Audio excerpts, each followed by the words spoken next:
get it. Episode 3. What's up, guys? Episode 3, we're back. Well, episode 4. Is it episode 4? Come on, man. We've done this. I don't count the first one as the first episode. Fair enough. Yeah, Episode 3, I've got Tamim in front of me. I've got Aaron to the left of me. And we're back, ready to talk about what's happened over the week. We've got some hot takes, I think. But where do you guys want to start? We got some fire announcement come out of the UFC this week. Yeah, let's start UFC. Let's start UFC. Yeah, no, UFC. That's what's fun about being a UFC fan is like it could be stale and we don't have any understanding of what's on the horizon, like what fights are coming up. And then Dana White makes an announcement that's like super multi-layered and has so many different implications for the sport. And it gets you excited again about like what's to come with all the exciting athletes. So for me, I mean, starting at the top, like Ilya's just like a savage, man. He vacates the belt at 145, makes that decision. Crazy. That was crazy. I did not expect him to chase after Islam. I don't think we've seen anyone be that aggressive chasing after Islam. It's not even just like chasing Islam. It's like having this understanding as a fighter that the legacy fights are in front of him in 155, because here's the thing. He beat Max Holloway and Alex Volkanovski, which you can make an argument are 1 and 2 lightweight all time. So then he beats the 2 best lightweights of all time and notices that there's really nobody else besides maybe a Volk rematch at 145 that's going to be like an exciting fight. So then you look at 155, it's not even just Islam. Obviously, the ideal fight is he gets Islam at 155. But if he fights Dustin Poirier, if he fights Charles Oliveira, like those are big fights that people are going to get super excited about that are just another notch on his belt. And so he's just such a savage, like putting himself in a position where he might be the underdog, because any fight at lightweight, he's going to be the favorite. At any fight at featherweight, he's going to be the favorite. But at lightweight, he's going to come in as an underdog against Islam for sure.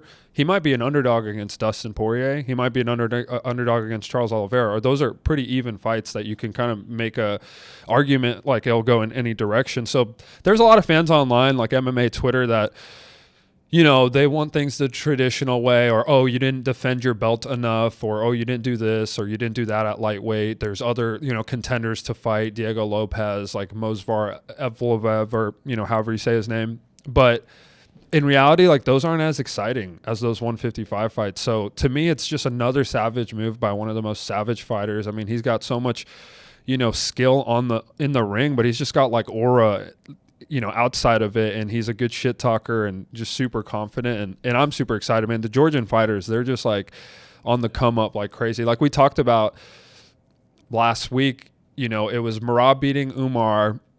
If Pereira beats Ankalaev, and then Ilya goes and puts pretty much the nail on the coffin of like the dominance that the Dagestanis has had in the UFC.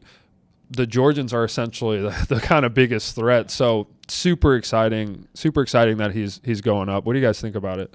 I think Ilya, you can argue, is the greatest featherweight of all time if you just look at a 1 year like accomplishment. For him to beat Volk and Max Holloway, like, and in a convincing manner. It wasn't even close. I don't think Volk lost at 145, like, in the entirety of his UFC career. And then Max Holloway also is considered the GOAT at featherweight.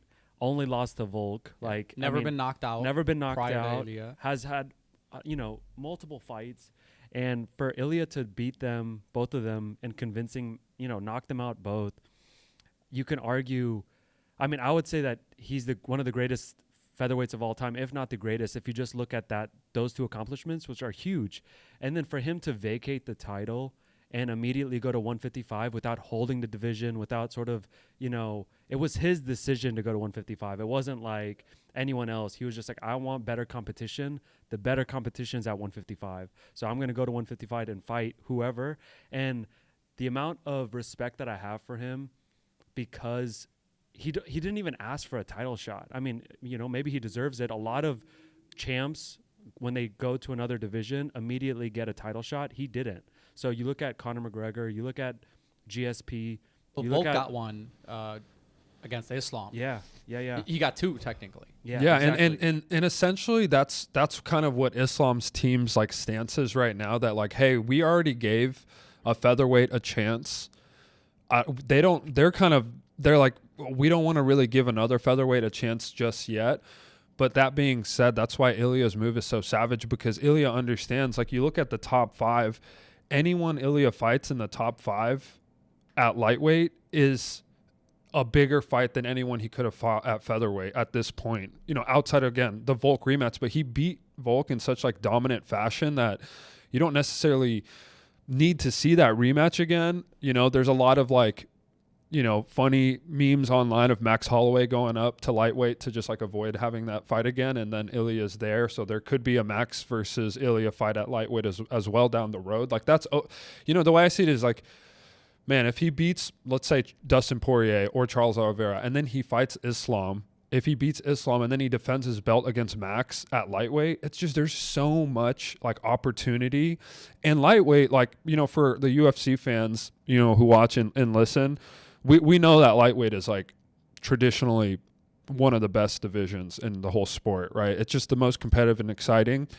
I think the pinnacle of the lightweight division was Conor versus Khabib. I think that was like really like what galvanized a lot of the fans of the sport, and it's really hard to get back to that level of hype and excitement. But Ilya joining, you know, the current division for what it is right now, it adds a layer. I don't think it's as exciting as Conor. I don't think you can ever get that. I don't think we'll see something like that again. But an Islam versus Ilya, you know, pre-fight press conference, like fight week fight is just going to be super exciting. And he's going to come in with the confidence that he's going to knock, you know, Islam out. Islam's so much bigger than Ilya that like, it's just one of those things where it's like, he's taking on this challenge that, that just adds another notch to his belt. So it's just super exciting. I mean, I can't wait. I can't wait for what the announcement they're going to make for Ilya's next fight. Ilya, I feel like wasn't a big 145er. So to go up to 155, he's going to be a smaller 155er. So to see him compete where the majority of the fighters will be heavier than him on fight day is going to be very impressive. It's kind of like GSP going up. He was like a smaller middleweight when he moved up to middleweight. So for Ilya to move up to 155, it's going to be hard for him. It's going to be super competitive, and he's going to be underweight compared to his competition, but that just adds to like how savage of a fighter Ilya is. So I'm super excited. I think from Islam's perspective, he's already fought Volk before twice, and I think he got a lot of flack on the first fight because people were expecting him to go in and dominate, which, I mean, at Islam's caliber, you expect him to do that. He didn't do it. So even though he won, a lot of people had the what if, oh, maybe there's a question mark. Maybe Islam's not as good as we thought. Then he comes into the second fight. Everyone says, you know, it was a short fight, but when you're fighting, you're fighting. I don't, you know, they've already prepped for each other. I don't think having a long training camp, especially when Volk performs so well, really makes that big of a difference. And for Islam to come in and knock him out really put a statement from his perspective. But then you heard all the other people coming in and saying, hey, that's a smaller guy. It doesn't matter if you knock him out. So they're kind of in a lose-lose scenario right now where, yeah, I mean, Ilya's a badass, man. To win, to beat Volk, to knock him out, then to knock out Max, then to chase after Islam and say, I want to fight Islam for the title. And I think if he wins any fight at lightweight, he should get the title shot. Of course. Ideally. And that's what it comes down to. You're right. That's why Islam's team is like, man, we don't want to defend against another featherweight again because, you know, the haters. But ultimately, and Islam has goals to go to 170 and fight and get, you know, a second belt. And, you know, he's claiming that, you know, he doesn't want to fight Bilal. I actually don't want to see that fight either. Bilal is also, you know, talking shit to Dricus, starting to set up his jump up to 185. He's going to be small for that fight. I think Dricus in an interview said like he would step on him, and he was just laughing him off like he was like a nothing. But I would love to see that too, you know, and we'll get to Bilal here in a second. But so Islam's camp is essentially saying we've already defended the belt twice against a featherweight. Ilya, you know, didn't defend his belt as much in featherweight to deserve the title shot first. I think Ilya's looking at it like, I don't give a shit. Like, I'll fight Charles, I'll fight Dustin, because those are big money fights too. They're going to get like a big draw. And then it's just a win-win for Ilya. And then if he beats Dustin or Charles, then he, like you said, he automatically gets the case to fight for the belt. But ultimately, it comes down to viewership numbers, engagement, and what's going to do big numbers. And Ilya versus Islam's going to do numbers. And Islam knows that, so he's going to fight him. Ilya's move up to 155 has nothing to do with weight. When Dana White said, hey, he can't make the weight anymore, like, to me, I was like, that's complete BS. He can make the weight if he wants to. He just doesn't want to, because the exciting fights are at 155. Totally. Even the way Dana said it, he kind of just said it to say it, like, he's just struggling to make weight. He just kind of said it to make some kind of version of an excuse so he doesn't hear from, other fighters who also want to make jumps and just cause this, like, domino effect. But ultimately, it's like there's only one Ilya in the UFC. Other fighters haven't beat the two GOATs in their division in the way that he did, call the shots in the way he does. In 1 year. All in 1 year, have the aura, have the, like, mic, talking skills. He just has this swag to him. Like, he's a face of the organization. Like, you want someone like that who, like, looks good, talks good, fights good. He's a dynamic, Ilya always says, I'm the new version of what the UFC is about, which is, like, well-rounded, can do everything. He reminds me of GSP. Like, the fighter. I mean, GSP was more. GSP wasn't starching people like Ilya, though. He wasn't straight up dropping people, like calling it and doing it. Like, he's kind of one-on-one in that way. Like, I understand why you're saying GSP because of, like, the kind of level of dominance and just a well-rounded MMA. Totally, like, well-rounded because, like, Ilya is a wrestler, but also has awesome striking, like boxing, level. But GSP also was just a well-rounded MMA fighter. There wasn't any holes, and Ilya reminds me of that, like, a lot of his fighting style, like, just overall well-rounded. Like what you said, he is what an MMA fighter should be, like, not, Khabib is dominant in one aspect of the fight game, which is grappling. Izzy was dominant in one aspect of the fight game, which was striking. To see someone like Ilya, who's so well-rounded, so talented in all, like, sort of aspects of the fight game, is just, it's awesome. No, yeah. GSP was ahead of his time in terms of being this, like, well-rounded, kind of well-oiled machine who, like, jiu-jitsu, striking, everything was kind of, like, top shelf.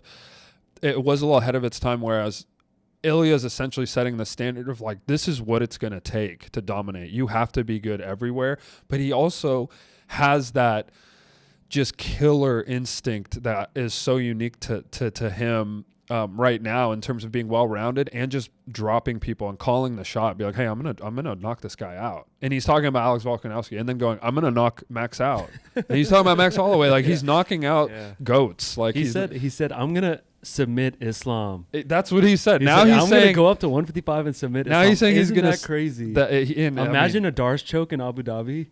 That would be insane. I mean, Islam's only loss was from a knockout early in his career, and you can make an argument that Ilya could do that same exact thing. Again, he's a smaller guy, but Ilya has shown that he's got a chin. I think when he fought at 155 before, because he has fought at 155 before, he got head kicked, and it looked like he was down and out for the fight, but he recovered and won that fight because he's got that dog in him. And that's another, like, you've seen so many versions of his fights where he, like, checks every box, and it's just so exciting. So, that announcement got me so hyped. I kind of knew it was going to happen. I was like, we were talking about it last week, that the Ilya versus Islam, and then they make the announcement that he vacates the belt. And every time I look at, like, any kind of update that comes from him, it was really cool too, because his brother Alexander fought recently, a couple weeks ago, in I think he fought in the Riyadh card. Yes. So I was watching an interview and reading an article about how in their training camps, Alexander has this unique ability to mimic other fighters in the UFC, and he can mimic them very, very, like, well. So when Ilya is training for a fighter, Alexander will literally mimic their flow, mimic their game. And so Ilya has this like layer of prep, and they're, being brothers and kind of that Georgian camp, they have such a cool thing going. And I'm going to get to like other camps right now that I'm excited about that are on the come up in the UFC. So, I mean, that news was super exciting. Obviously hearing about Ilya. Another thing that came out of the announcement, again, it was like multi-layered. So because he's vacating the belt, that means Alexander Volkanovski and Diego Lopez are going to be fighting for the featherweight championship. I personally think Alex is going to dominate Diego. I think Alex is just so much, better across the board. But again, Alex is coming off of a knockout and being knocked out by Islam, in the past like three fights. And so you see the fall of a fighter after a few knockouts. So there is a little bit of a fear factor for me because I'm a big Alex fan that, he's just kind of vulnerable to getting knocked out, so, and Diego Lopez can knock somebody out and can finish somebody. So that's an exciting fight. We have Michael Chandler fighting Paddy Pimblett. That was also announced. Super excited to see that fight because that's definitely Michael Chandler. You can say whatever about him, but he puts on an exciting fight. I mean, win, lose, draw, like it's going to be something that you have to watch because he kind of puts it out there.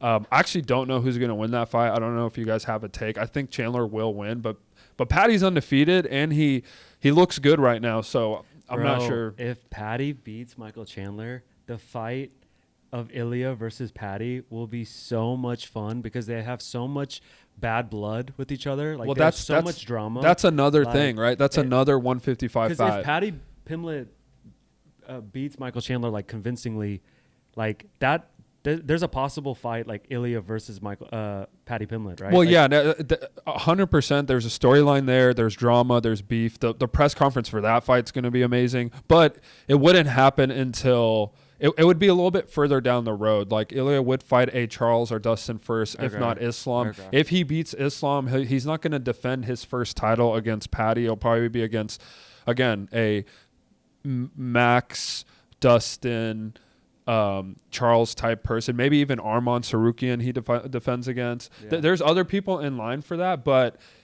there's just so much options at 155 for Ilya that Paddy versus Ilya fight is exciting too. But another one that got announced too was Yair Rodriguez versus Patricio Pitbull. Patricio is going to make his debut in the UFC coming from Bellator. He was one of the champs there. He was super excited, to have an opportunity to fight in the UFC because it is the best fighters and the best promotion. Like there's no denying that. So that's exciting to see, if he's like a serious contender at featherweight and what he does to Yair, because featherweight needs to get shaken up a little bit. Now that Ilya's gone, we got to see other people like rise up the ranks to make that division, exciting again. So, and anything else from this?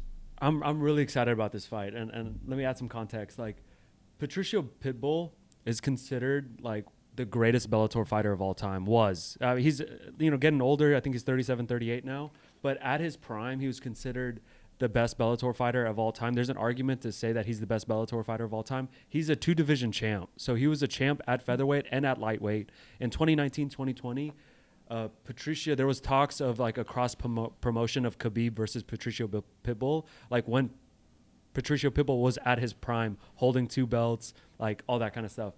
He's a little bit, older now, like, definitely not in his prime. But what's his specialty? I don't know too much about. He's a jiu-jitsu guy. Okay. He's a jiu-jitsu guy, but an MMA fighter, like, he's got knockout power too. Knockout power. He's got like that Gilbert Burns type of fight style, like, featherweight needs a little bit of excitement, and adding Patricio Pitbull is an exciting person to the featherweight division. So I'm really excited about that fight.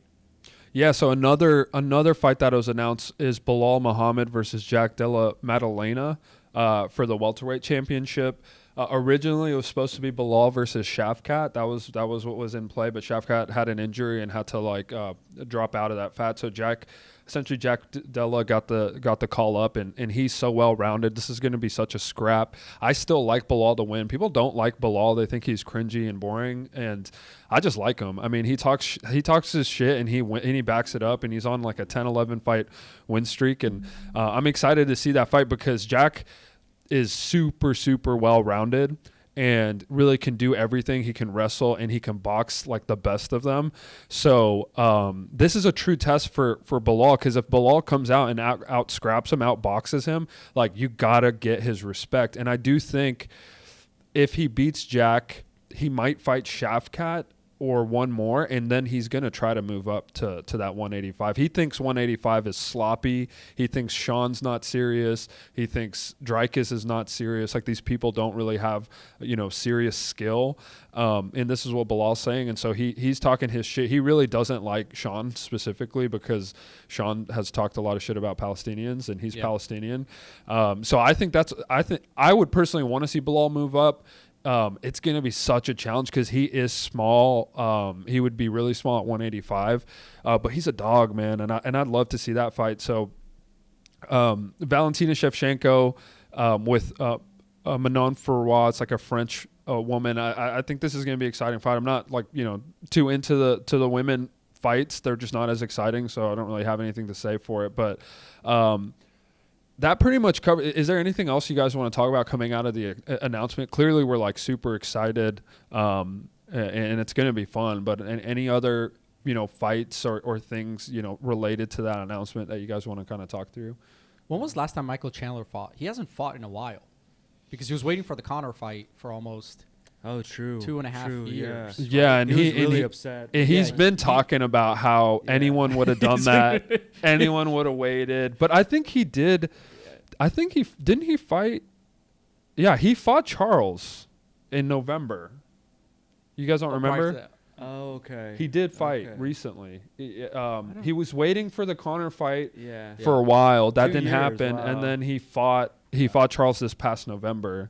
And Charles completely dominated him. It was levels. That was like a convincing win. Convincing levels above, skill wise. It was still exciting. Like I said, like Michael puts himself out there, and he rocked Charles a couple times, but Charles has a chin. I mean, Charles has been rocked and wins fights so many times. I mean, he's his strategy whenever he gets rocked, he goes on the ground and nobody's willing. That extra 10, 15 seconds of recovery is huge. Totally. Nobody's willing to go. Totally. Down No. Nobody wants to. Islam's the only one who jumped in there. When he rocked. Yeah, it's because Islam's on a different level. Right. And so, But he's probably the only one who's gonna get on the ground with Charles. I don't think there's anyone else in the division currently who's willing to do that. Even though Chandler's a wrestler, right? Yeah, but they're afraid of him, and he's lanky, and he's like a snake, and he could submit someone anywhere. He's arguably probably the best jiu-jitsu practitioner in the UFC in terms of like how he leverages jiu-jitsu, Charles Oliveira. But I want to get into a quick little segment before we kind of finish things with UFC. And it's related to one of the fighters that's going to be fighting on 314 here. And it's really just my top 3 must-watch unranked UFC fighters right now. And these guys are on the come up. And for the UFC fans, like, they know. If you know, you know. But this is kind of more for the casual fan who might not know and might not follow it as close. And so at number 3, I have Jean Silva. Jean Silva, he's part of the Fighting Nerd team, the Fighting Nerds. He's on a 3-fight win streak at featherweight, all finishes. He actually fights tonight. I don't think the pod will be out by tonight, but if it does, great. But he's on the card tonight. Super excited to watch him fight. I mean, the dude is just like so well-rounded. It's appointment television. When you watch him, like, you're going to get an exciting scrap. My second fighter is Joel Alvarez. He's a Spanish fighter. He's at lightweight. He's won 7 out of his last 8 fights, all finishes. I mean, super well-rounded. This guy's going to be a top 5 contender in a 155 division that's stacked. Spanish dude who's just like savage. He fights like with some swag too. And the number 1 fighter right now in my must-watch kind of top unranked fighters is Carlos Pratas. So Carlos is actually fighting in Jeff Neal in UFC 314, but he's 4-0 in the UFC, all 4 finishes at welterweight. Absolute dog. I mean, he's got this straight left that just totally like disturbs anyone he fights. So those are my top 3 right now, unranked, must-watch, like appointment television fighters. Again, Jean Silva, Joel Alvarez, and Carlos Pratas. So I'm super excited to see these guys. They're shaking up each of their divisions and adding like a level of excitement. I'm very disappointed you didn't name our Indian fighter, Anshul Jubilee. No, he's in the top. One fight doesn't determine somebody. Islam got Does knocked he out in end his up first becoming fight. a ranked fighter? Who? The Inshawn Jubilee. Does he ever get into the ranks of the UFC? No. No. I think he's soon going to make a career shift to the like text spelling phase? bee or To the something. text phase? Spelling bee championships or something. He might win, or chess. Yeah, he might win maybe, if he does yeah, some that's chess. But yeah, a lot of comments in the last video of that fight being ended too soon. Just rewatch the fight. I mean, he got absolutely It doesn't rocked. take that much time to. Yeah, it's he not got a big commitment to watch it. Yeah. absolutely rocked. Poor guy, man. But yeah, He and pulled other what?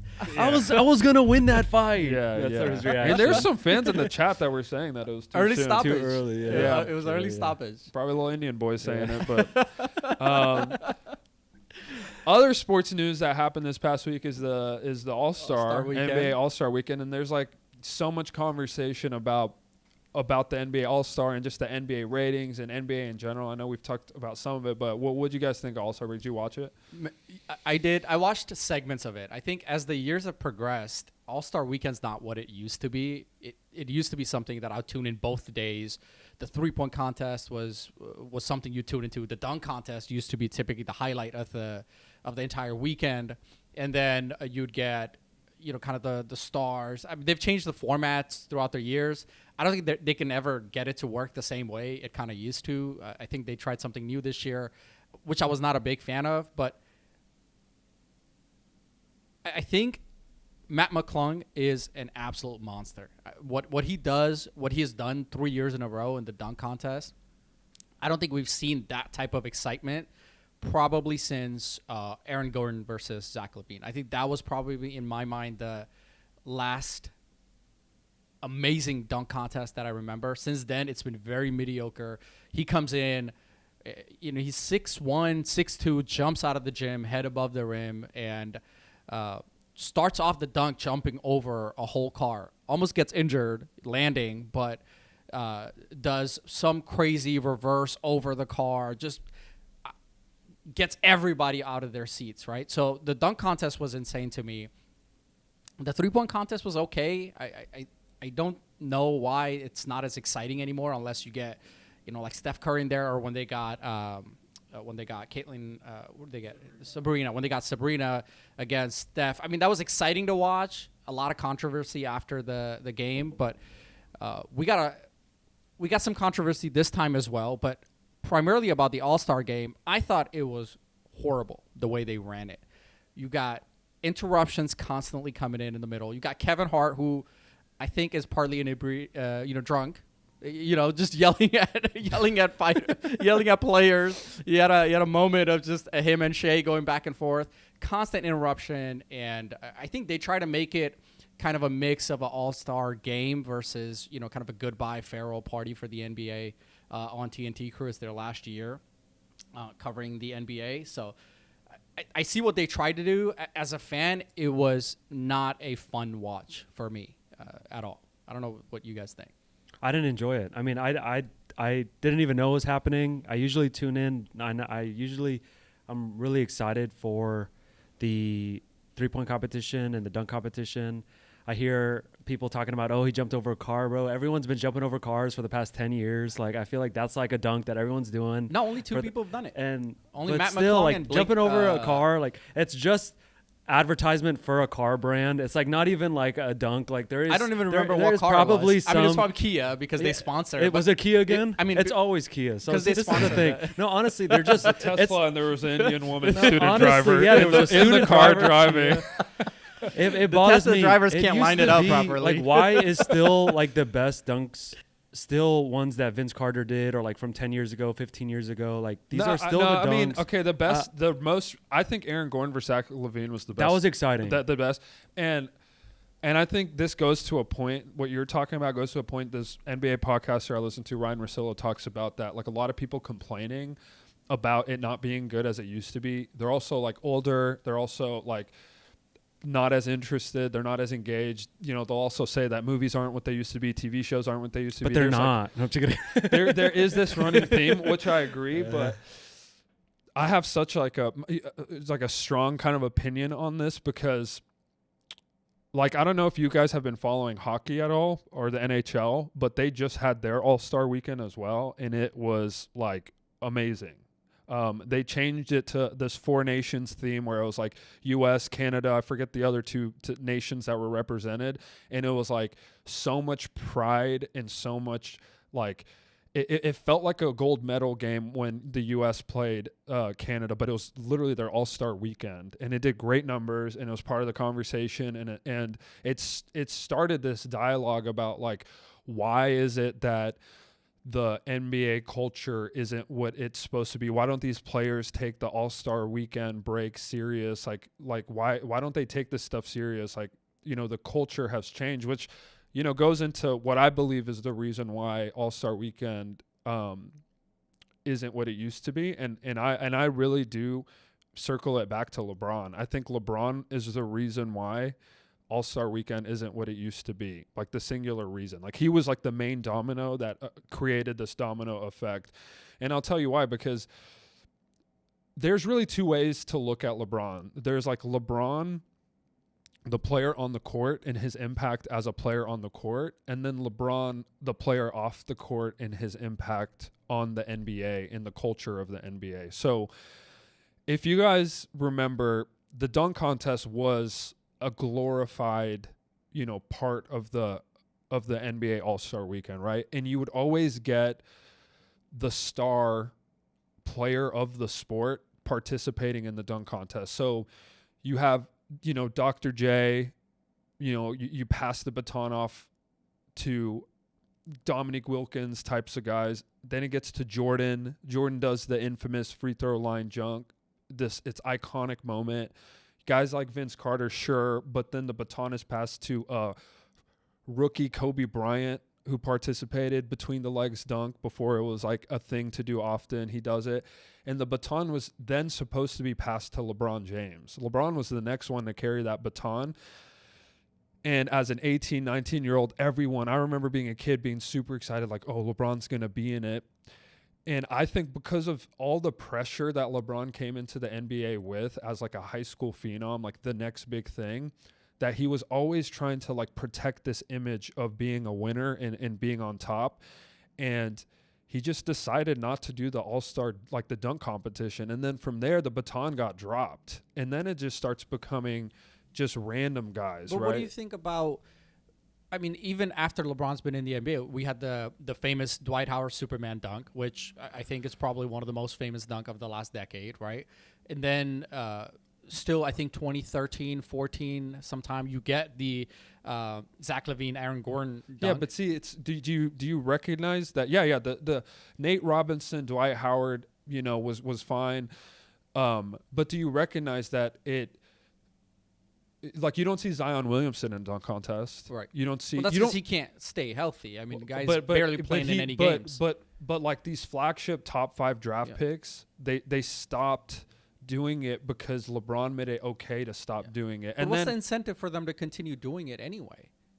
It's just like this is my point. It's the culture has changed where it has to be incentivized. It's not about the legacy of the sport and passing it on to the next generation. This is the NBA culture. It's all about incentivization. Well, what's the point? Well, what's the incentive? Like, what do I get out of it? Why do I have to do it? It's to carry this legacy and expectation of the sport that LeBron like kind of ruined, right? And you don't think LeBron James has been carrying the legacy of the sport for the past like 20 years? You don't think it's an issue that he's still the main guy and he's 21 years, 22 years? I think they're trying to find, I think they're setting up a bunch of other people, but who else is there that's taking on that role? And well, really, it's just, I mean, they tried with Ja Morant, right? They tried with Ja Morant, and then he goes on Instagram and he's, you know, well, of course, I mean, that's flashing. not the point. The point is that the player empowerment era of the NBA was piloted by LeBron. It was led by LeBron James in the decision, right? The decision changed the game when he made that decision. Again, he doesn't carry the baton for the dunk competition. So now it opens this door of the All-Star weekend being dictated by player decisions and player incentivization and players like buying into the weekend or caring about it. Had he done that, it carries this like legacy of what it means right now. Like, yeah, Matt McClung was awesome. He's a great dunker, but the dunk contest isn't for he's not even in the NBA. He's in the G League. Now it's just this like random like croc. It's just like this. Yeah, I had no idea. This is my I point. had no people idea like that he who are was, kind of like Yeah, he's been in and out. No, but if there was NBA. someone like Zion, I would tune in and watch. Exactly. If the dunk flagship contest. guy in his young era takes the baton and does it, LeBron made it normal not to do it, and now it's like a normal thing, and because everyone cares so much about their image and what's going to be talked about on Twitter and losing and being a loser, and that culture of losing is something that he impacted. I think. Again, LeBron on the court, I mean, the other day, he scored 40 points on a back-to-back. JJ Redick got on a postgame and was like, this guy is a billionaire, and it's the second game of a back-to-back, and he dresses up, drops 40 points, and is an absolute legend. He's like, I know I'm, like, the kids will say I'm glazing him, but, I mean, who's doing something like that? Right? So there's a part of me that's like, yeah, on the court, he's done some amazing things, and there's no denying it. But he created this culture that has essentially created this ripple effect in the league where they've kind of lost control of the narrative a little bit. And I'm not blaming LeBron for everything that's wrong for All-Star Weekend, but even the day of, he decided not to play in the All-Star game. He could have said that I'm not playing and gave somebody else a chance. He could have done all these other things, but it's when you really peel the layers back, like there's a culture issue in the NBA, and then you have to figure out why. And like this is a conversation right now in sports media where they're like talking about how caring about like the generation that comes after is being a little selfless and not having to be incentivized to care, like that competitive mindset that Kobe had where it was like he's picking you up full court and he's making defense a thing and he's caring really hard. It's like the era got like, it's like too cool to do that. It's like, I'm too good to try hard on the All-Star game. Like, what's the point of trying? You go to enough All-Star games, like you stop really caring about like how you look and competing. And it's really the competition aspect that they're missing, and it's not fun. Now they're trying all these different things to get people excited. Like you said, they're breaking the game up. They're adding all this like, show to it when people really just want to see the best basketball players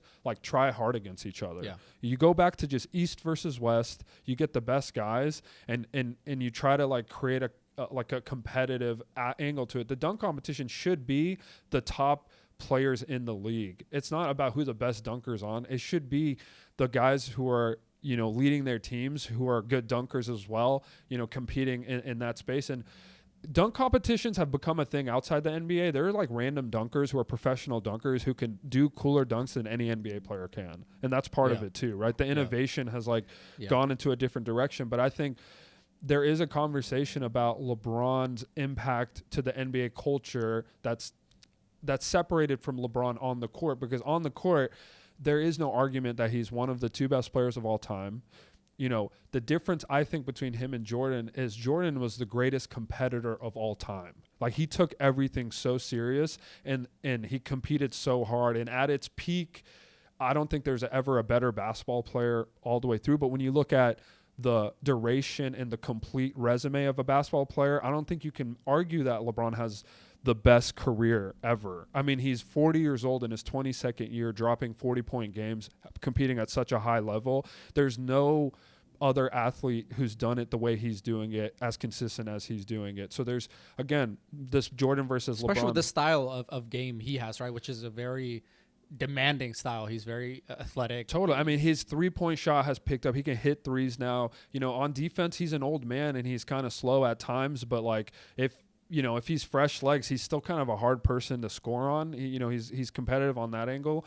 But there is this impact from not carrying the baton, and I hope it somehow, gets picked back up. There are guys like Ja Morant, like Giannis, who tweeted over the All-Star weekend break, like, oh, maybe I need to come back, or maybe I need to compete. That would be exciting. I would love to see Ja. It could come back if we get the top guys back into it. If Zion decides to do it, if Ja decides to do it again, can they come up with as creative dunks as some of these like professional dunkers? Like maybe not, but who cares? It's like people want to see the best guys try against each other, and that's what they're going to tune in for. If you get the best guys competing, everyone wants to watch that. The numbers will go back up if the culture changes, but we'll see what happens. Somebody has to like take lead and be like, no, you know, people look at a guy like Anthony Edwards, right? Anthony Edwards could be that guy, right? People look at these American basketball players because the league is at its pinnacle when it's an American player leading it. Because right now the best player in the NBA is probably Nikola Jokic. You can make cases for guys like Giannis. You can make cases for guys like Luka, who are all international players. But the league is driven by like American talent. It always has been, and that baton hasn't necessarily been passed to anyone, and no one's willing to take it right now. And again, I'm a big LeBron fan. I grew up as like LeBron was always my guy. I met him when I was 13 in a basketball tournament in Las Vegas, and this was when he was still on the Cavaliers' first stint and on his rise as like a star. But I mean, he's always been such a big star, and he was super friendly, willing to take a picture, talk with me, and you know, give me some time. So I've always been like really grateful about that experience and him as an athlete. I've always gone to battle about he's the best and he's better than this guy and he's better than that guy.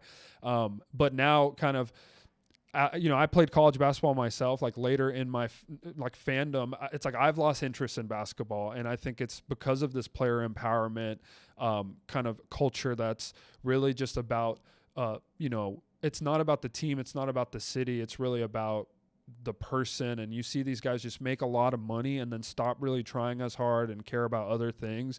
And it's unfortunate to watch because it's such a fun sport and a global sport. And all people really want to see is the competition aspect. So the last thing really that like I want to cover with the All-Star game was like the cool addition of the segment with MrBeast. Everything that MrBeast does is super exciting to me. I watched Beast games on Prime Video. It was probably the best reality TV show I've ever watched ever.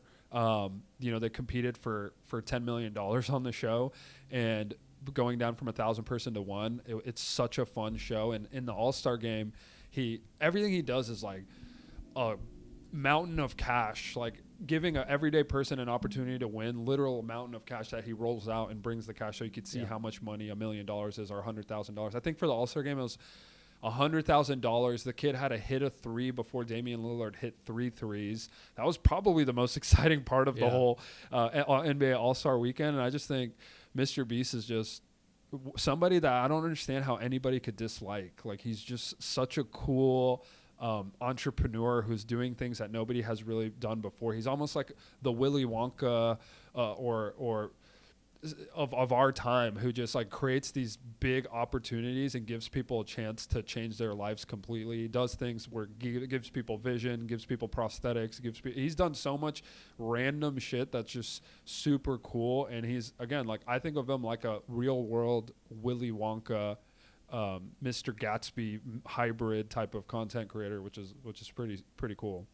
Why do you think he gets the hate that he does? You think it's just the jealousy thing? You think it's he talked in one of his videos where a lot of people doubt that he actually does all these things that he says he does, you know, kind of giving money away. He's done a lot of charitable he's taken on a lot of charitable initiatives too. I think one of the first my interaction with him, not personal, just online, was when he did when he built wells in Africa. I think that was how I kind of got introduced to him. I thought that was a pretty cool initiative, and then kind of fell down the rabbit hole. And he talks a lot about how there's still a lot of people when they meet him say, "Is this like a real thing? What you do, is it real?" I mean, well, I've been following him for actually like a while.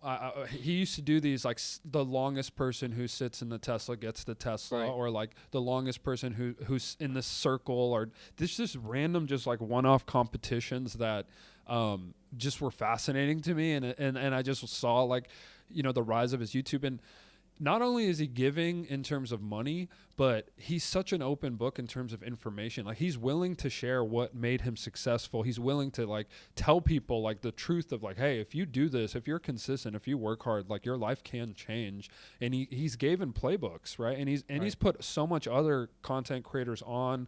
He's loyal to his team of people. He came up and he brought all his friends up with him. You know, there's some controversy with some of the, his friend group and things of that nature. I think he gets hate because I think the world naturally will hate on things just to hate. I think they're just haters. Like, we get haters. We just started doing a podcast, but like a lot of the things, mainly Indian, smelly. No, I'm just kidding. He's just somebody that, like, to me is very impressive. And you know, it's funny because he's the most subscribed YouTube channel in the world. I would talk to my girlfriend and her family about him all the time. Like, do you know who MrBeast is? You know, he's got like 300 whatever million followers. And she's like, I don't know who MrBeast is. This is a few months ago. Like, how do you not know who MrBeast is? And then I'm like watching and putting her videos, and we watch Beast games together. And she was like, oh, this is so awesome. And like, just totally love. It's like, it's content for everyone. It's not for one group of people. It's for everyone. And if you have like a playful, imaginative like spirit, like, you're gonna like him. But if you're someone who's just hard and stone cold and just like is a hater, like, of course you're gonna hate. And I think that's who his haters are. Just people who are haters of. If you find me a MrBeast hater, it's probably someone who hates everything. You know what I mean? Hates themselves a little bit. Like, it just doesn't make sense to me. MrBeast to me is the living Michael Jordan. Like, if we're talking about competitor, like, what drives him is competition. What drives him is being the best. We talk about what makes Michael Jordan great compared to LeBron, earlier in the podcast. And Aaron was talking about how Michael Jordan is great because he just loves to compete. He competes on anything. Everything's a competition to him. MrBeast is like that. He is like Michael Jordan. Like, he wants to be the best. He wants to be number one at everything. He recently just said, he was like, I want my YouTube channel to be a billion subscribers, which is insane. No one's going to come close. And he shares knowledge, like, and he has a playbook that's like available for people, that where it basically tells people how to succeed, which he wrote when he was like 22. He's 26 right now, like, or he's like pretty young. I don't know exactly how old he is, but he's so young to be at the top of his game. He has 4 different companies, all worth $1 billion. Like, he loves to win. Like, and he's so impressive as an individual at the age that he's doing it. And he recently was on a podcast where he was talking about what he did for his chocolate company to like make sure that it's selling and how to improve it, and what he did in Walmart. And if you want to play this clip, I want you guys' reaction to like the levels that he'll take to get popular, or to get his company good. They're like glass. Who noticed that? Well, me. And the thing is, I this is an old team in festivals. I would tell them like, there's too many broken bars. When I go into Walmart, I'm seeing too many that are broken. They told me like, you're worrying about this too much. It's not that big of an issue. It happens to everyone. And I got to the point where it was just fucking pissing me off, because I hated like grabbing a bar off the ground or seeing on the shelf all these like shattered chocolate bars, that I put like I paid people to put GoPros in like a bag of Lay's chips pointed at, because I tried to get Walmart to give me the security camera footage and they wouldn't. So I put hidden GoPros in a bunch of random Walmarts just to point it at the festival bars, just to see, why are they fucking breaking so much? There's so many shots of like, like a mom grabbing a bar, and then she'd be looking at it literally like this, and then you just see the box just go, and and it would just fall off the shelf, and then they just put it up, and some of the bars would be broken, and it would just happen over and over and over again because we didn't engineer the boxes correctly. They didn't do anything wrong. Do you know how atypical that is, what you've just said? That you put GoPros. Yeah, people told me I was crazy. The amount of people who tried to tell me that was illegal, I was like, bro, I don't fucking care. I just need to know when my bars are breaking. Like, That's it. The level, I think for somebody who's so young, his intuition for business, his attention to detail, and I think it all comes down to what you said, his obsession with perfection. And he says it himself. He still says, we've done thousands of videos. We've never made a perfect video. And that's my goal. My goal is to one day create a perfect video, and I'm done. This is totally a MrBeast glazing session, Yeah. but I think he deserves it. Like I said, he is the real, like he literally started a chocolate company. He's like the real life Willy Wonka mixed with the Michael Jordan competitor spirit, mixed with like the innovation of even a guy like an Elon Musk, and everything he does is to give back, and people want to hate, and I don't know why you can hate on him, but man, I mean, he's somebody that during the pandemic, he created these ghost kitchens and was selling his sandwiches and burgers so that restaurants that were struggling can create his burgers and sell them because it was his marketing and they were making the money off of it. I mean, there's so many things that this guy has done that you forget about some of the cool things in the give back. And it's somebody that, you know, I'm excited to see what's next with all the time, right? Like the dude is just awesome. And you know, he made a video, I think I sent it to you guys a few days ago of when he started his YouTube page. I think it was like 7,000 subscribers, and he's pretty much saying like in a year I hope I get to 1 million. If I don't get to 1 million, I don't know what I'll do with myself, but we're gonna get there. And I mean, now he's talking about 1 billion, so there's motivation, there's charity, there's hard work, there's so much you can, you know, pick apart from this guy and learn and build from that. You know, I'm super excited. I mean, the opportunity to work with him would be, you know, one of the goals for us, just, you know, having him on our pod, kind of talking about come on, you know, MrBeast, come on our pod and see what happens. It'll go from 12 followers to 12 million, you know, just from you being on it, right? So it's just cool. Are we still going to talk about Indian people with MrBeast or what? Yeah, I mean, he goes against the I think T-Series is another account. I think they're the highest subscribed they used to be the highest subscribed YouTube channel. Then PewDiePie beat them. They recently had the most, and MrBeast passed them, actually. So unless they might have maybe beat PewDiePie again, but they for the longest time. Who's YouTube, this? Who's this? PewDiePie? No, the other T-Series. Yeah. So they're a production company from India, Okay. and they produce a lot of music videos, movies.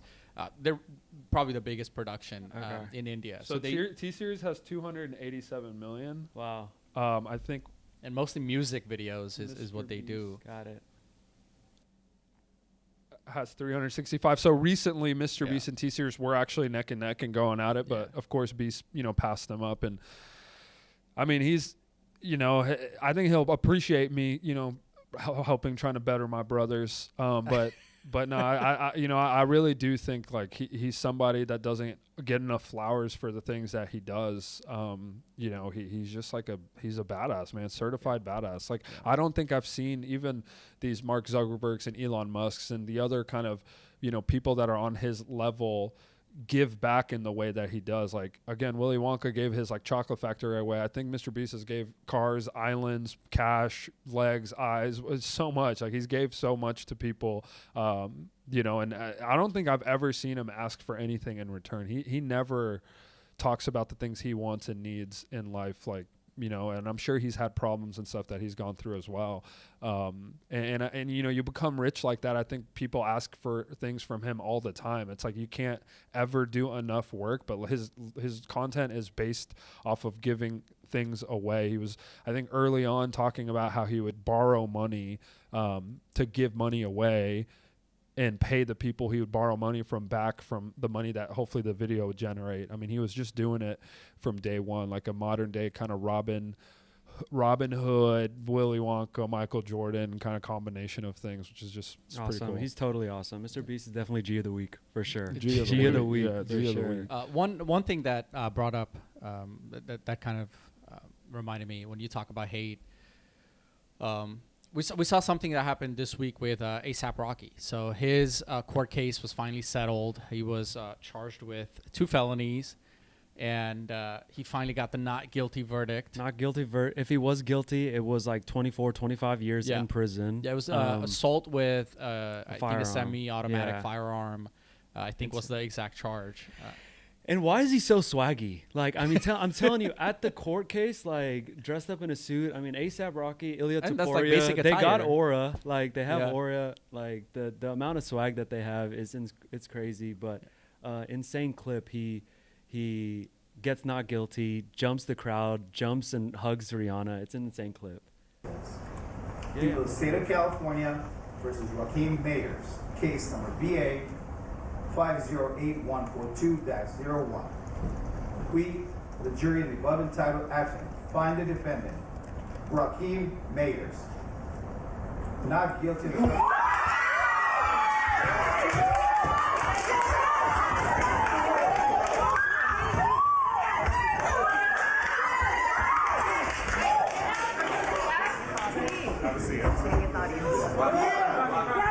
Cannot get the audience. Or you cannot get the audience. So cool, man. So cool. Eric, do you know much about his case and kind of? I'm very uneducated in this topic. I've loosely. I don't really know. I don't really know much about it, to be honest. Yeah, I didn't even know. I think a lot of people didn't know what was going on in the background. You know, we saw this video. We didn't know that he was dealing. I think it was from 2021 or 2022. Yeah. We didn't know that he's been dealing with that for the past 4 years. But man, that clip is cool. I think relationships is one of the topics we want to talk about eventually. But I mean, it's really cool to see like her stand by him through this tough time and be there for the verdict. And you can see he's so appreciative. Kind of jumps over. I don't know who the first blonde lady was that hugged him. I don't know if you guys noticed that. Yeah, Just kind of hugs her but pushes her aside and then goes to hug Rihanna. That's how it should be done. Yeah, for That's sure. how it should be done. For sure.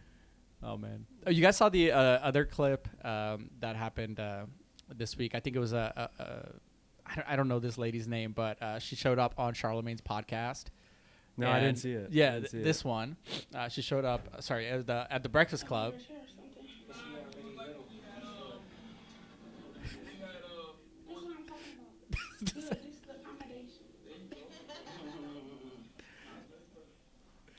You know, you walked in and, you know, what's going on? Nice to meet you. How are you? Hey, King, how you, brother? Good? This is real? Yes. This is real? Yes. Yeah. So she Did this just happen?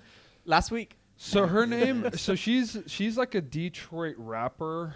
Her name, I think. Let me pull this information up. So why you do that? Just as context for this video, she's suing Lyft. So the Breakfast Club brings her on their goodness, bro. podcast. Yeah. So her name is. She goes by Dank Damas. That's her rapper name. I think she's like 500 pounds or something like that.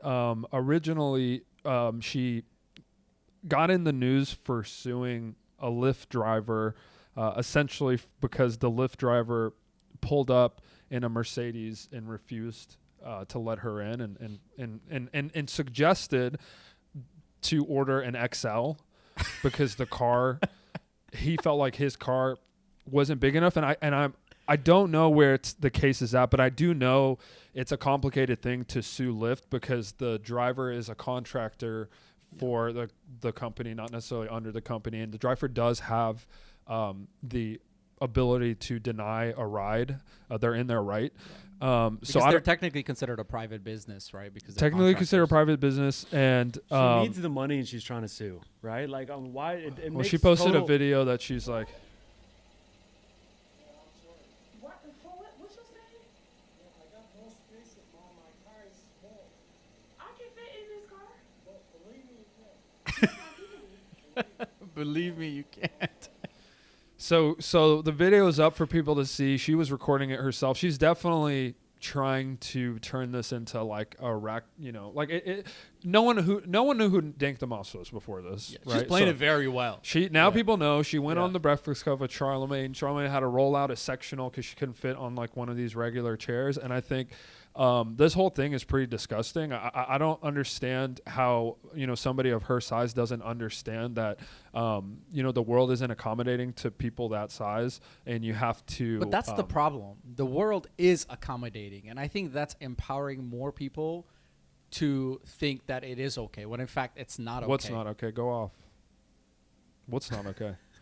Say it, bro. Just say it. Say it with Lay it your out, chest, bro. man. Lay it out. Say it with your chest. Be man. honest, bro. I think just like we want to be educational on to our Indian brothers, I think it's important as we preach physical health for us to remind people that being 500 pounds is not okay. And as a society, I think we have gotten into this habit of, hey, let's be inclusive. Let's empower people that all body types are okay. Sure, there are a lot of people that have physiological diseases that causes them to be a certain way. Of course, those are I think those are factors that cannot be controlled. But if Yeah. you are able to control your weight, and if you are able to live a healthy life and you're not doing so, I think as a society we have to start calling that out. We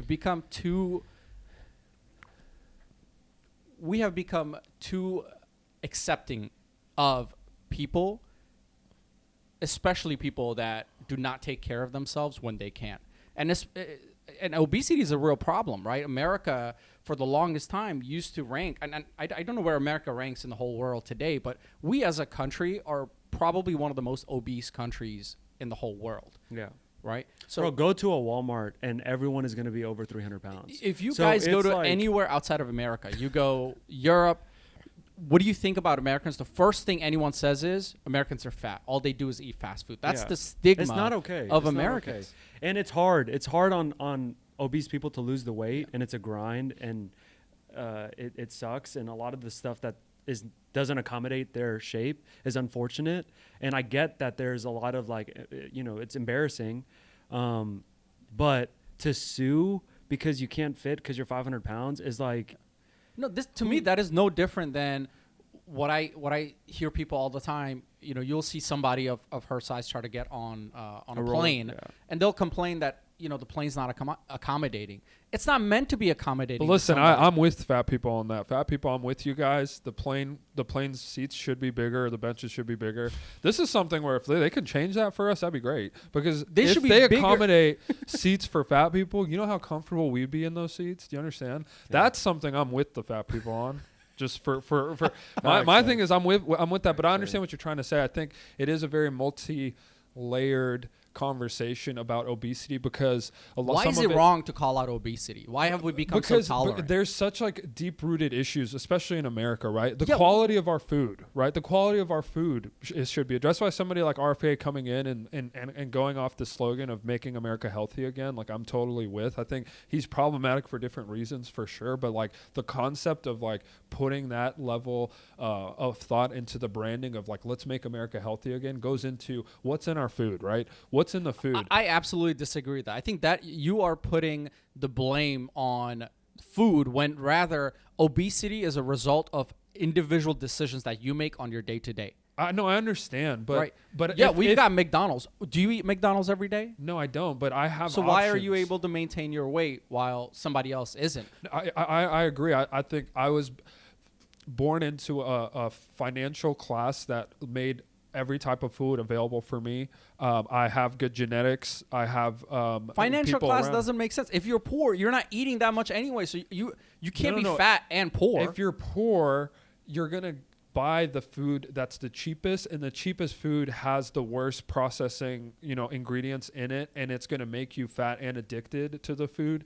It's a lifestyle choice for sure. I think the culture plays a fact into it, like you mentioned, that we've normalized certain body types that are just unhealthy. Right. To me, it's about health and wellness. It's Right. not about physical shape. It's about health Absolutely. and wellness. Like, if you are carrying extra weight, if you are gluttonous, if you are eating too much, if you're eating fast food more than you should, if you are doing these things, you're leading yourself into a life that's going to end with problems, and you're going to be problematic. I think the culture of partying and alcohol and drug abuse like leads into obesity. Mental health leads into obesity. There's so many things that I'm not even well versed enough to tackle in this conversation that should be brought to light. But I think as a culture, we for sure need to go back to glorifying individuals who put their health and wellness first. That doesn't mean a Barbie-like shape of a girl Absolutely. or a guy who's chiseled to a T like a juice head. It means people who have a good frame and a good head on their shoulders on what's important with their diet, and just normalizing eating these healthier foods. And if we can upgrade the fast food system, if we can make like cartons of eggs cheaper and protein cheaper, and kind of normalize these things and bring them to a place where we can actually help like the bigger community out a little bit. It's a community thing for sure. But it's very I think about this a lot because I want to fat shame people all the time, but I'm realizing that there are certain people that it's more than just one thing. It's so many different things that's leading into their obesity. But like in this I think specific, we're talking about two different things there. We're not talking about people that are 10 pounds, 20 pounds overweight, right? I mean, I have gone through phases, I'm sure all of us have, where we've been overweight and we've realized it and we've made, decisions to go and correct, kind of our weight. But what I'm talking about is we as a country, number one, absolutely, I agree that our food is horrible. I could tell you, I've traveled to India and Nepal, and I will eat whatever and whenever I want, as much as I want, and I actually end up losing weight when I'm eating more foods, and I'm eating more foods maybe that are fried, that are perhaps, I'm not as conscious about what I eat when I'm traveling than when I'm at home, and food in America is just not at the standard that it needs to be, for sure. The second thing is, we as a country, or we as a society, we have found a way to monetize people's obesity. We've got shows like My 500-Pound Life. We got The Biggest Loser, right? So The Biggest Loser, I think, was a positive twist. But, we've got shows where we're promoting these people and allowing these people to kind of almost be celebrities, glorify them for these decisions that are frankly not healthy decisions that we should be making, right? Or that they should be making. As a country, we need to do a better job of calling out when somebody is making decisions that impact them, because ultimately it's about them.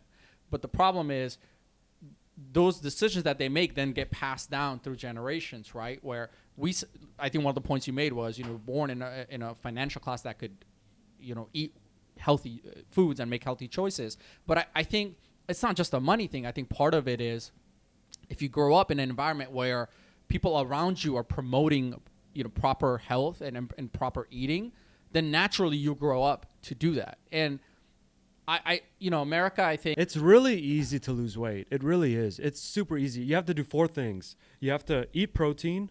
You have to cut the sugars and the carbs, stop eating earlier in the day, and drink plenty of water. I guarantee you, anyone who does those 4 things will lose weight. But the problem is that the cheap food is the unhealthy food, and a lot of people are on a budget, so they're going to navigate to the unhealthy cheap food.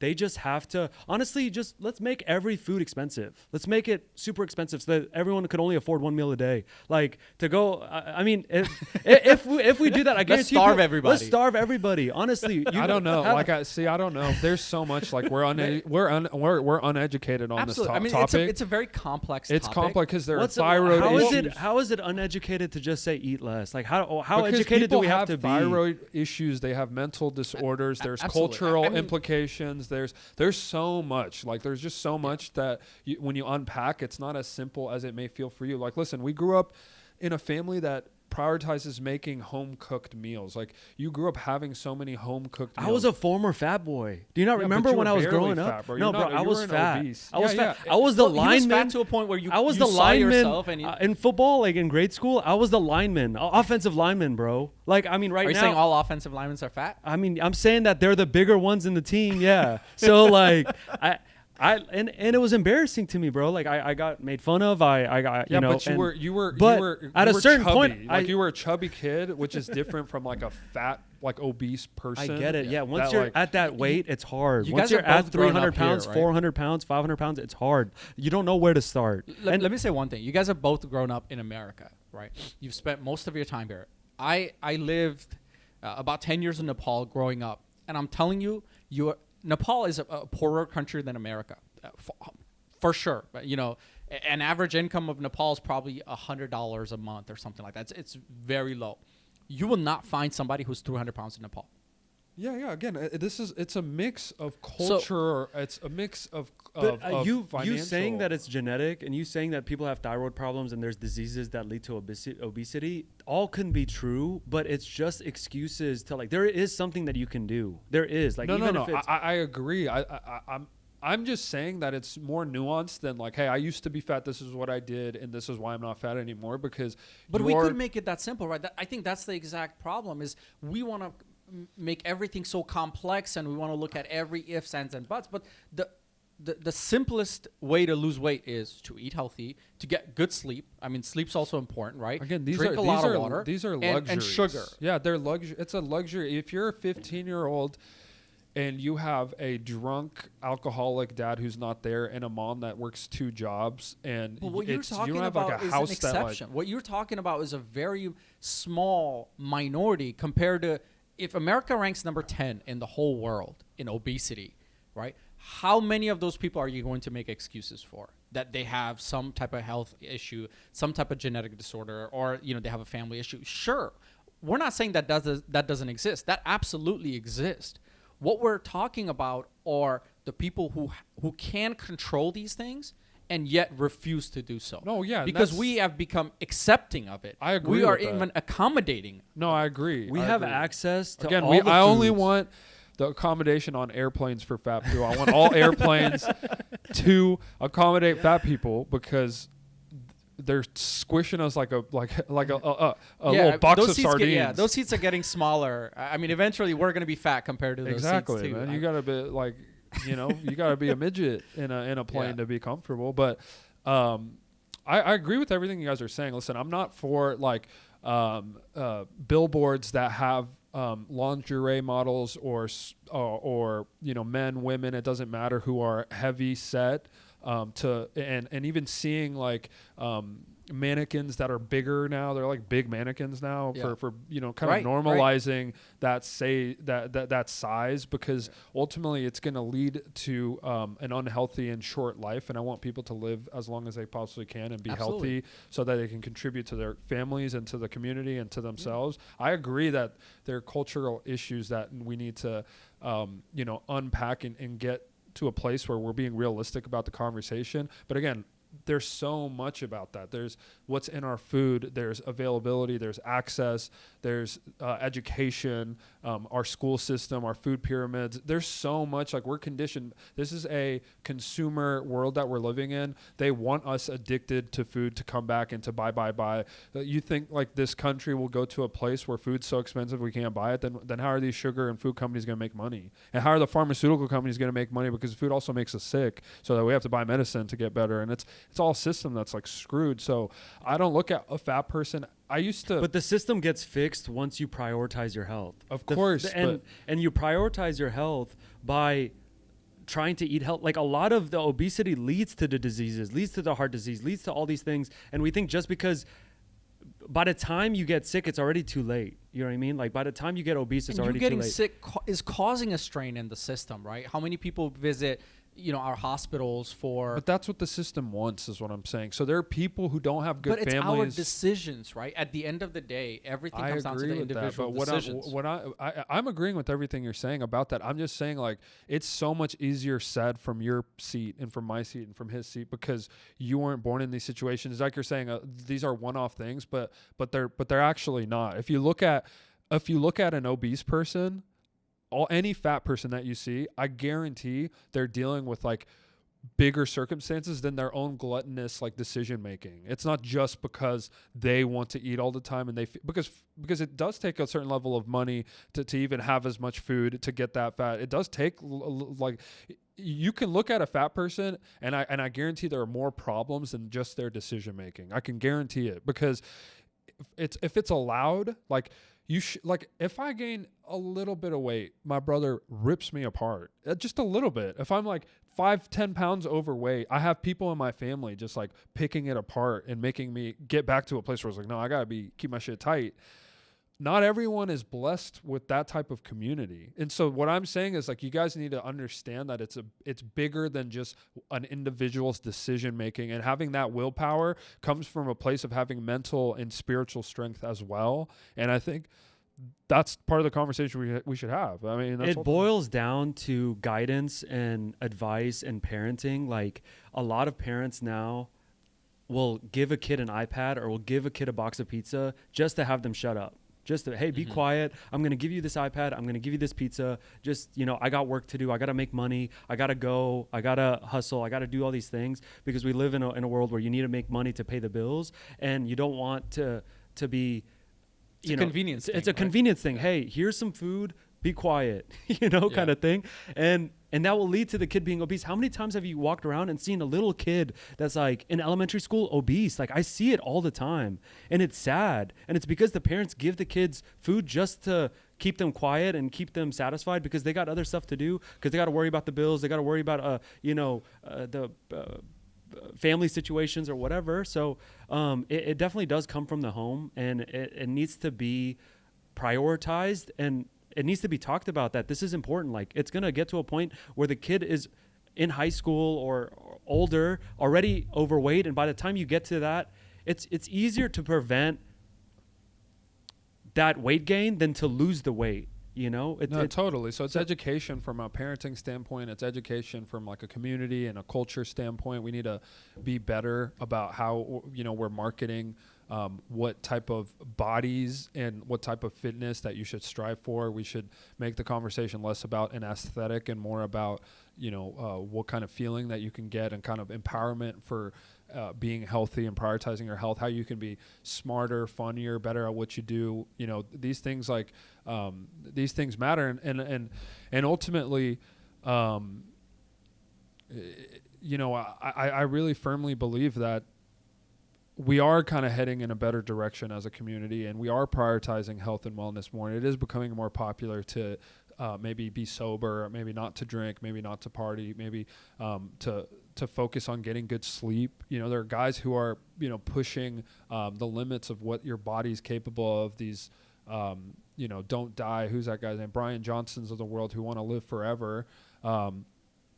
They're obviously setting this crazy mark, but like in their studies and their findings, they're realizing like what is really important in it, and your circadian rhythm and all the different aspects of what, one thing impacts the next thing, impacts the next. Your health and your anxiety and your mental pressure that you feel is derived from a lack of sleep, is derived from bad health, is derived from being fat, whatever it is. And I'm noticing kind of a shift in the culture, and hopefully it keeps going in this direction where we can have conversations about it. Listen, professionally, I'm in a position where I recruit, consultants to a firm, and when I see somebody who is overweight, who doesn't take their own body serious, they don't take their own self serious, like how could I believe that they take their work serious? It's like an indicator, right? Like if I see someone who's fit or in shape or manicured or has hygiene or takes care of themselves, I strike that as a person. It's like, okay, this person, how you do anything is how you do everything. This person takes care of themselves, and they take care of their body. So they're going to do, they're going to take care of their work. They're going to take care of, any kind of responsibility that's in front of them. It is an indicator of how somebody, makes their decisions, right? So again, if you're overweight, if you're struggling with your weight, work hard, cut out the liquid calories, the sodas, the drinking, Sugar. the beers, the sugar, cut that out. Go prioritize walks, outside, inside, 30, 40-minute walks twice a day. It's not that complicated. Start small. Start small. Just pick one day where you're going to be healthy. Like, if you don't know where to start, just start small. Pick one day where you're going to be healthy. Pick one day where your diet's going to be good. And then just go from there. Try it for 2 weeks, add another day. Try it for 2 weeks, add another day. Like it, that's, my advice. But yeah. Yeah, I think we as a society invest so much money on education, right? Like you get food pyramid, you need a balanced meal, you need to grow up, and we're taught about obesity, we're taught about health. I don't think there's a society, in outside of the first world countries like us that really emphasize on eating healthy, being healthy, physical wellness, as well as we do. I grew up in Nepal, and we didn't learn any of that. It was just a matter of you eat well, right? And you need to live a healthy life. You can't overeat. And if you gain weight, it's exactly like you said. You get made fun of. Yeah, but also the food doesn't have additives, doesn't have preservatives. Right. So that was exactly my point. I think we are focusing so much on accepting rather than addressing what is the actual problem. And the actual problem are all the processed foods that we sell.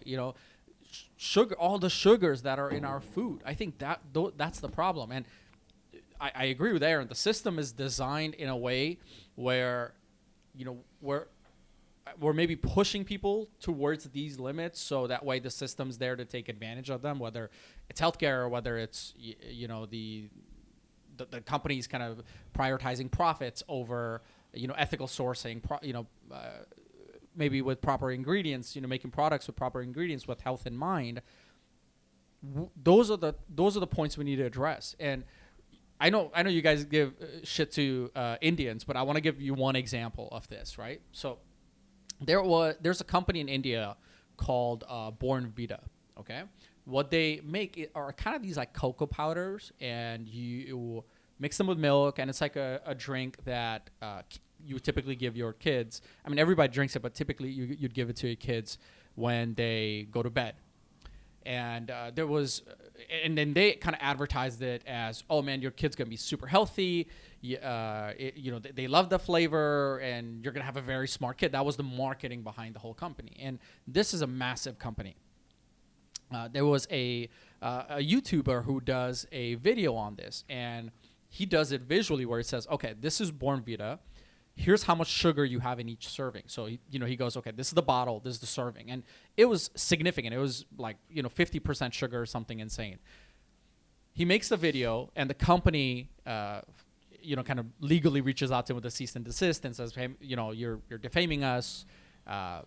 Take the video down, and or we're going to sue you. And this all happens in India. The Indian government then... and the guy makes a video saying, hey, I'm getting sued by Born Vita. Here's a video that I made. I stand by the video. It is important to call out when companies are doing, performing unethical practices. So he makes that video. Then immediately within a week, the company gets a legal notice from the government of India. And they call out the company saying, you are marketing your product this way. You are destroying our youth. You need to change this, or we're going to stop you from doing business completely. And they had to then go and change the way they made the product and cut back on all the sugars, cut back on all the unhealthy ingredients that were in the Born Vita, essentially. So I say this example to show that we need to call out all of these things, and ultimately the system needs to be changed, right?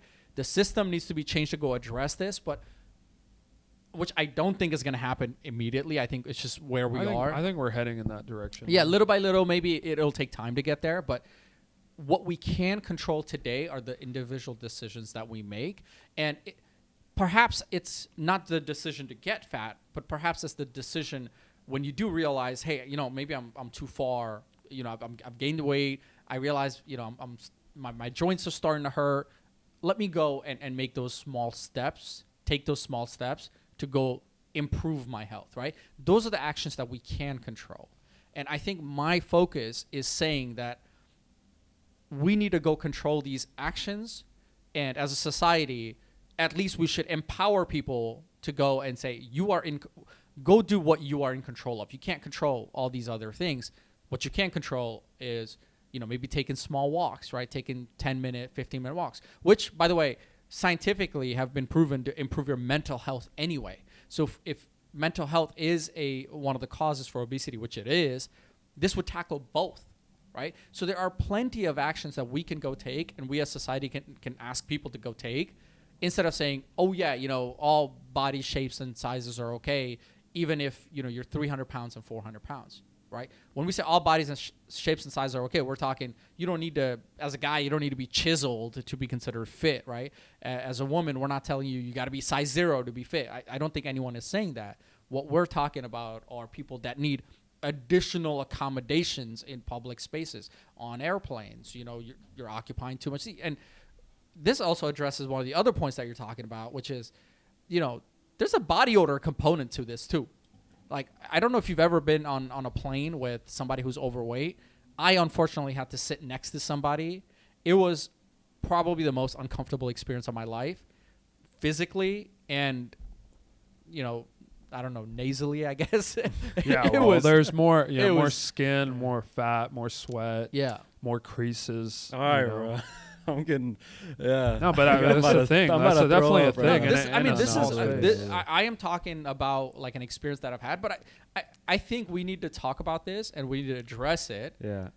And we need to stop being so accepting.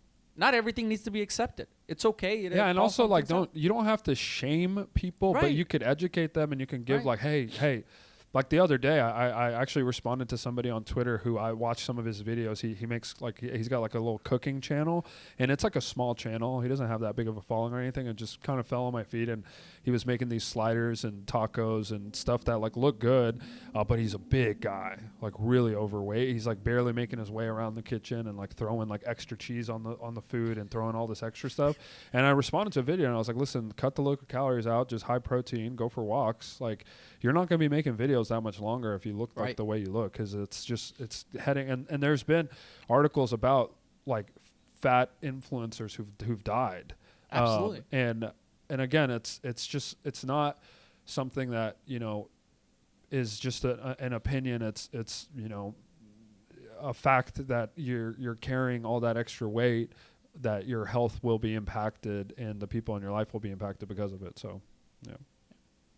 So that's my thought on this topic. But we can move on to your top 5 next. But just to kind of the last bit of thought, right? The idea is, like you said, not to shame people. The idea is to promote healthy habits and promote taking actions and taking small steps, right, that you can control, right? That's the idea here. You know, avoid the sugars. Don't drink Coke. You know, drink Diet Coke. Maybe that's, you know, smaller progress that you can make, right? Avoid liquid calories is probably one of the biggest causes for a lot of the calories we consume on our day-to-day. Cut those out little by little. You don't need to go cold turkey all of a sudden. Take small, actionable steps to improve your health and to prioritize your health. Facts, bro. Facts. You want to move on to your... All right. This is going to be... I found this list. The top 5 happiest places to live in America. These people are rated the happiest people in their specific city. So the 5 cities with the happiest people. Do you want to start with 5? Do you want to start any guesses? Aaron. Don't look at it. I'm not cheating. I mean, this is just, I'm looking it up, but I don't have the list that he has. You know, he's got his own list. So So. maybe it's different. But from what I looked up, here it goes. Do you guys want to guess, or do you want me to? Give us some hints. East Okay. Coast, West Coast. Okay, so the top 5 happiest places to live in America. 3 of them are in California. 1 is in Kansas and 1's in Wisconsin. Wichita, Kansas. No, What other cities are? Kansas City? no, San Diego? no. Irvine is number 5. Okay. Random, right? I can see Irvine. I Irvine, think okay, it's a very clean, prosperous city. Prosperous, yeah. Safe, Safe, clean, right, pretty. clean. Yeah. Got it. Yep. San Number 4. Diego? No. Number 4 is Madison, Wisconsin. Okay. Random again. Yeah. Another random one. Number 3 is San Jose, California. Where is San Jose? I don't even know. Is that by San Francisco or is that by LA? We don't know geography. Americans don't know geography. Yeah, we really don't. I think, oh no, looks like they're happy as shit though. I could just tell. By Oh, San Fran. Francisco, Okay, yeah, south okay. of San Fran. Yeah. Yeah, it's more. Okay, so that's like That's kinda surprising, huh? That close to Silicon San Valley, Valley area. Okay. Fran. Yeah. I can't even read my handwriting. I think it's called Overland Park, Kansas City. Is that right? Yeah, Overland Overland Park, Park. Kansas City. Yeah. And then number 1 is Fremont, California, with the Let's happiest people to go. live Fremont, in the baby. US. Fremont, also referred to as Little Kabul. Oh, really? A I lot didn't of know Afghanis that. there? The that highest. why they're happiest? The highest conglomerate, like group of Afghans, I think, outside of, I think in America. I don't know actually. So what is this based on? Emotional and physical well-being? Yeah. There was some article. Fremont, California has a large Afghan Little community. Kabul, Little yeah. Kabul. Afghans are just Afghans, happy people, man. Clean, You happy. get them in a clean, safe space. You know, they're all happy people, I guess. Yeah. So what's the list like based off of? I guess they had indicators that was like health, wealth, weather. Is this the I think source? this is the source. Yeah. Well, it's going to be linked to the actual research article, but yeah, this is the article. Okay, emotional income, Emotional and bunch of physical well-being. community and environmental rank. Emotional and physical well-being. Yeah, and I mean, it doesn't surprise me that That California that has 3 out of the California 5. has 3 out of the 5 because the weather and you know, the being by an ocean and having, you know, because the beach is just a free thing that you can do. You want to be outside.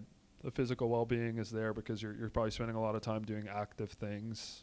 I mean, just look at all the cities that are on this happiest place. It's all stuff that you can do outside. Yeah, I right? would have All really thought places- Hawaii would be up higher. You know, It on the is. list. It's yeah, top I mean 10. 6. Yeah, I thought maybe top 3 somewhere. You know, just Yeah. the The lifestyle. Damn, San Diego, number 15. the closest. Let's see where Is the there any first- city in Texas? No city in Texas in the top 25. Oh, Corpus Right. Christi on one. on Oh, least. 150. Whoa. Ooh, least least happiest. Wow. Wow, Texas is killing this Damn, list. see, I'm telling you, I'm not happy right now. Detroit. Honestly, I haven't been happy in a Detroit. long time. Detroit is the least happy city. That's where that fat rapper's from. Oh, bro, I'm not happy, bro. I'm depressed right now, low key. What do you So mean, it bro? makes- You don't that think we makes should sense. be I'm pulling gonna out start sectionals crying. for everybody? Damn, Lubbock, Corpus Christi, Texas is representing on the least happiest places to live. Wow. To live. Yeah, emotional and physical well-being is really poor in Texas. Yeah. That's why we're all depressed, man. Yeah, for sure. I mean, a lot of the least one has to do with. I think all these things are tied together, right? The emotional and physical well-being, and like you're probably emotionally happy if you're well, I guess number one, income is 85, but there's a community aspect and an environment aspect that I think is super important. I think in a city in a place like Texas where it's so big and so widespread, it's harder to find that sense of community. It's not really a walkable city, so you're not really spending as much time outside, like getting from place to place. You're kind of driving in your cars, in your own little suburbs, in your own little kind of like cohorts, and I think that takes away from a bigger community feeling. And then also, it's just like a flat land with not much to do environment-wise. There are some hiking trails, maybe, or biking trails and lakes that are accessible, but it's not again, it's something you have to hop in your car and drive 30-40 minutes for most people who live in the metroplex. So I think that has something to do with not seeing too many Texas towns. I mean, it's a safe place, Texas, especially North Dallas where we're from, and there's a lot of employment opportunity, so we should be higher up there. But okay, so I don't know if you guys heard, but locally here in North Dallas, there was an incident in the gym, and it was an individual who brought a bar of soap into the pool and bathed themselves, and it was actually an Indian individual. And I think it's funny. I love the setup of all this. Well, because it's I want to focus on the action first. How truthful is this? This is true. This is happened. facts. This happened. It was talked about. Actually, you'll stand by it. This is this actually happened. You Okay. can And ask the Lifetime staff about it, and they're all talking about it. yeah, So the staff's talking about it at the gym. which lifetime? I don't want to talk about specifics. It was Frisco Lifetime. But you can ask if you go to Lifetime. I was actually at the Dallas Lifetime, and the staff was talking about it happening. They were I didn't even bring it up. I just eavesdropped on a conversation. I had heard from one of my buddies about it happening, and it just kind of goes back to the prior conversation we were having about, okay, in this instance, it seems like hygiene is, at front and center. So somebody is, trying to take care of themselves and be clean, but it's the cultural impact of someone bathing in open water and doing it in a gym in a shared space that is just not okay, and it's just something that has to be addressed, and hopefully over time these incidents don't continue to happen, and us and our community of brown individuals can talk to each other and stop it from happening, because it's just not okay. So it's They're getting unfortunate. closer and closer to cleaning, being hygienic, right? They're getting closer. Yeah, I mean, It's if one you step in the think positive about it, direction. if you think about it, he listened to our podcast and took the initiative to say, hey, I need to be clean in the gym, Yeah. you know, when I get there. The way he went about it, questionable, but It's not questionable. It's not okay. It's not okay. There's showers at Lifetime. Use a shower. There are toilets. Use a toilet. Like, what's next? You You know, shit in the they're pool? always occupied, man. But think about it. Like, think about what you're okay with or being afraid of calling out because it may feel like uncomfortable. Again, not racist at all. This happened No, in a gym. I'm trying to see the positive in these There's actions. no No, it's positive, not okay. brother. There's no positive. There's no It's positive, I mean, brother. it's- you you know, take I a can't bar de- of soap into a Yeah, I pool and you can't wash defend this. yourself. I It's, can't- you're not even really getting clean. There's There's piss in the pool too. Like, Yeah. you know what I mean? Like, it made me really upset because it's something that is like, to think that that's okay. Yeah. Like to do is very problematic, and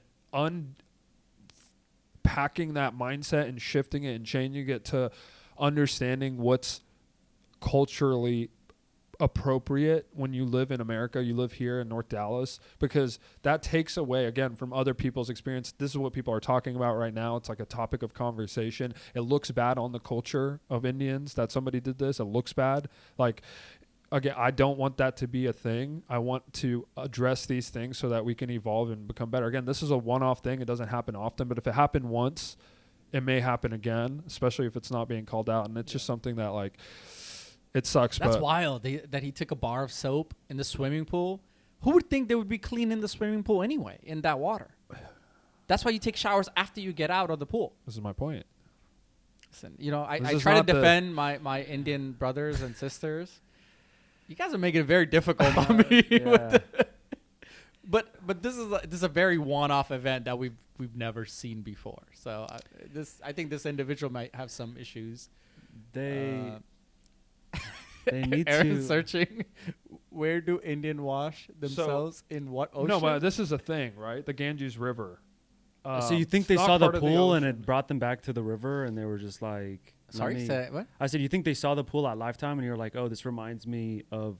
No, man. No, it wasn't like that. This is first of all I don't know why it says Ganges. The name is Ganga, which has a very significant religious concept. Yeah, Ganga has a very significant religious. I guess it's religiously significant for individuals, particularly Hindus, to bathe in the Ganga. It is considered to be pure. Yeah, but it's so bad for you. But it is. And they get sick and very- they die. Yeah, it is very dirty. And that's a thing, Just too. the other day, I saw somebody on. And again, the Ganga or whatever, the Ganges, the Lifetime pool is not that river, so don't wash yourself in it. And this culture of doing these things in your country may be okay, but in this country it's not. And I think it's important to have a conversation about that, as uncomfortable as it might be. This incident happened very recently because these conversations aren't being had, and it could continue to happen if we don't talk about it, call it out, and shame it. Just like you shame a fat person, you should shame somebody who's absolutely. using a public Yeah, space for their absolutely. own personal. Yeah, I can't defend this, and it doesn't matter what the culture is. I think the lack of social awareness is just, you know, it's It astounding exists to at me. a high rate in this specific culture, and it's because it exists in a very high rate, because Why do you think again, that is? Is it just like a brown thing overall, or you think like particularly? I think they're Indians just lack a new lot of here, social- and they just don't understand. But are they new? I mean, they're, you know, I think there are aside newer, from there India, are, again, newer waves coming 80 to 90,000 at a time every Right. year in this specific region. but typically when you move to a new community or new area, right, you're more nervous about doing anything. I mean, not if you just see I a whole spoke bunch with of your I own spoke with the people. faculty You at know what I Salina mean? High School, Yeah. and they said that the school is going to be 60 to 70% Indian in a couple of years.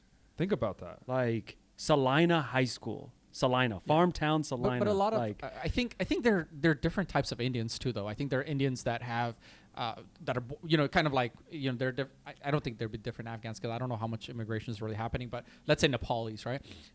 There are people that are born here or that have been here since they were young and kind of have already assimilated into the day to day here, and there are people that are coming in who.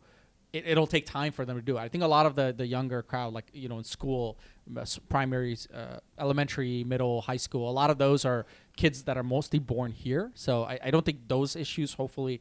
I agree with that. Hopefully, I think there's more assimilation Right. and more of an understanding, because they're probably getting bullied by their non-Indian friends and the people. No, I mean, that- even within the Indian community, I think kids just naturally bully each other, and they don't have the filter to, well, you know. they have a caste system over there. Hopefully, Yeah. they don't bring that here. Yeah, I don't think that is necessarily there. I think and that comes in the adulthood anyway. For You sure, don't really for see sure. that. Listen, as like kids, but, ultimately, these like Tammy mentioned, there's an influx, and the demographic is completely changing, and it's impacting the people that who were here before. And if it's positive impacts, we should call them out. But when they're negative, we should really call them out, especially when it is super just embarrassing and it's just unhealthy, and it completely, again, people pay over hundreds of dollars a month to participate in those gyms just to have other people bring in something that could be normal or okay that's completely not okay. And it's really just calling that out. And again, it's all from a place of love, because I don't want to see people gossip and hate on a specific culture. I don't want to see that. I'm doing this publicly and with intention of, hey, we need to help these people, right? All right, that's the end of our episode 4. Let us know. I think we got a lot of engagement on our last podcast. You guys liked the topics that we talked about. If there anything new that you want to hear, leave them in the comments. But thanks for listening, and we will see you on the next one. Gang, gang.